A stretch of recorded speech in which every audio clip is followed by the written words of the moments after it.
Hey guys, welcome to the Fight Age channel. Friends, before starting to watch this video, I would like to ask you to subscribe to my channel. I really want to get 10,000 subscribers on my YouTube channel. It's so close, thanks for supporting me, guys. Anthony Joshua is preparing for a make-or-break showdown with Jermaine Franklin in Cowboy country. A new location in Dallas, a new trainer in Derrick James, a new approach to hopefully unleash some of the old AJ magic. Even in March, the temperature in Texas can exceed 30 degrees, likely far hotter than London on April 1st, when Joshua returns to the O2 Arena ring. But the challenge of Stan is long overdue. The 33-year-old Britain acknowledges he still gets the odd shot of recognition from fight fans as he runs the streets of Oak Cliff in the Lone Star State. But stepping away from the glare of the United Kingdom boxing, Stan is something many people have been willing AJ to do for some time. Whether it's in Loughborough or the Sheffield boxing setup where Joshua trained for much of his career, the nagging feeling has been that AJ spent too long in an environment where he was top dog and far too comfortable in his surroundings. By packing his bags and heading to James' world-class boxing gym, Joshua is working in a serious American pro boxing gym, a place that is already home to one of the top pound-for-pound boxers in the world in Errol Spence, as well as the undisputed light middleweight champion Jermaine Franklin, both trained by James. But if he is put off by going from GB's sleek Olympic HQ to a gym that used to be a furniture shop, AJ is hitting it well. You know what you need to do as a fighter. Skip, shadow boxing, hit a heavy back, hit the meat and spar, the former world heavyweight champion told DAZN, shrugging off the gym's dimensions. But you need to do it with intention and understanding of what you are trying to do. So a lot of this stuff maybe I was looking for before. James is kind of,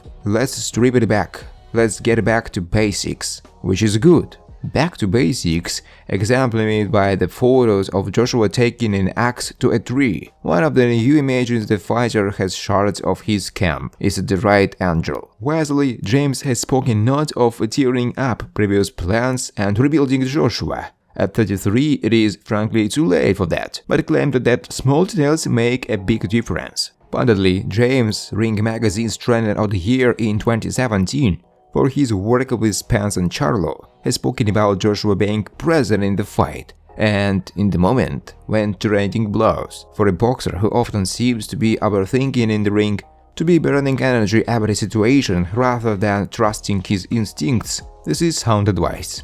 James was glad that on Joshua's first day at the gym, Spence was sparring at the time. For all the hard graft Joshua has put into each camp in the United Kingdom, has he ever worked side by side with an early professional boxer like this? One who is a higher standing in the sport than AJ himself. They are good, they talk, James told the media when asked about the pair's relationship. Errol asks him a couple of questions. When Errol is hitting the back working out, AJ is watching him. It's a mutual respect. That's what most guys need to get to the next level or get the thing back that they had before. Of course, the dangerous sides for Joshua are obvious. This will be the Watford Wallopers' fourth professional head coach, and his third in his last 3 fights. Such disruption is rarely rewarded, but a clear positive is that Joshua shows no desire to blame his trainers or avoid taking responsibility himself. Asked how Joshua could get him back to the top of the heavyweight mountain, Joshua told one, "I don't want to put that pressure on Derrick. I've got to do what I've got to do. It's speed and sawdust.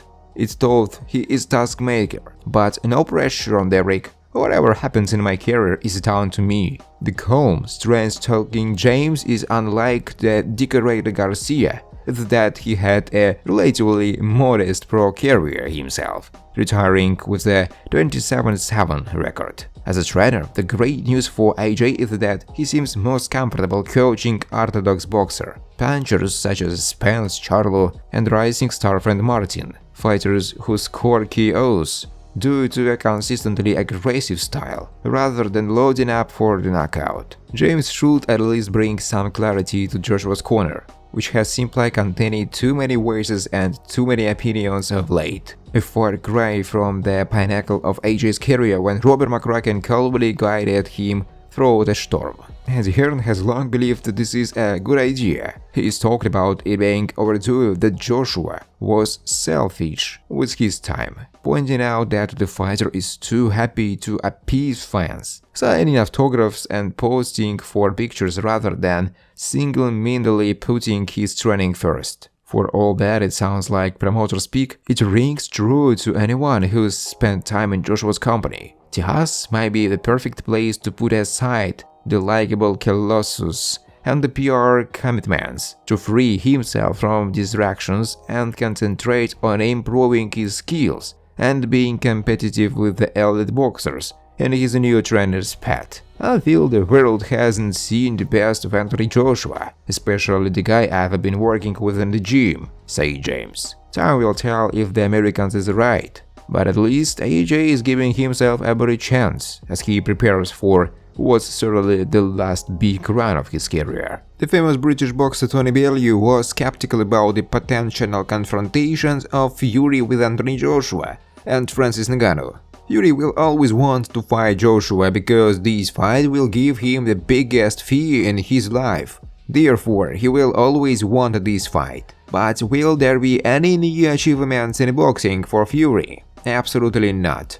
I've heard that the freak show he wants to put on by fighting Francis Ngannou. It would be a total mismatch. This is some kind of joke. Ngannou is a former UFC champion. It is impossible to imagine that this will happen, Bellew said. Francis Ngannou confirmed that he had been in talks with Joshua and Wilder. Former UFC heavyweight champion Francis Ngannou wants to hold the next fight in the boxing ring and said that he was in talks with former world heavyweight champion Anthony Joshua and Deontay Wilder. My next step has to be boxing, Ngannou said. First I want to have one boxing match and then maybe I will return to MMA because I still like MMA. I want to have a couple of fights in boxing. We're working on something and hopefully in a couple of months I will be able to make an announcement about potential fights, Ngannou added.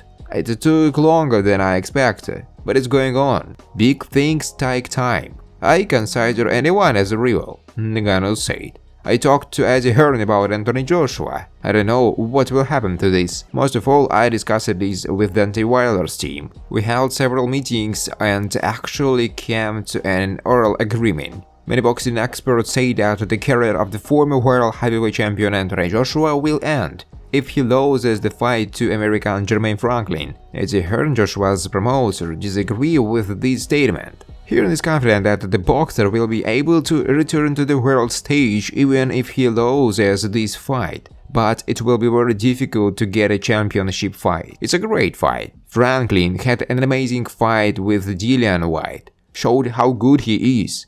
Obviously, Joshua has suffered 2 defeats, and now there are a lot of questions for him. Franklin, this is the guy who will show what level Anthony is at. Of course, it will be very difficult to get a fight for the world title if Joshua loses. He has to pass this test. So there is a lot of pressure on him right now. If he loses, I don't think it will be the end of his career. But in terms of a championship fight, it will be very difficult, Hearn said. Thanks for watching, guys. If you like this video, please subscribe to my YouTube channel.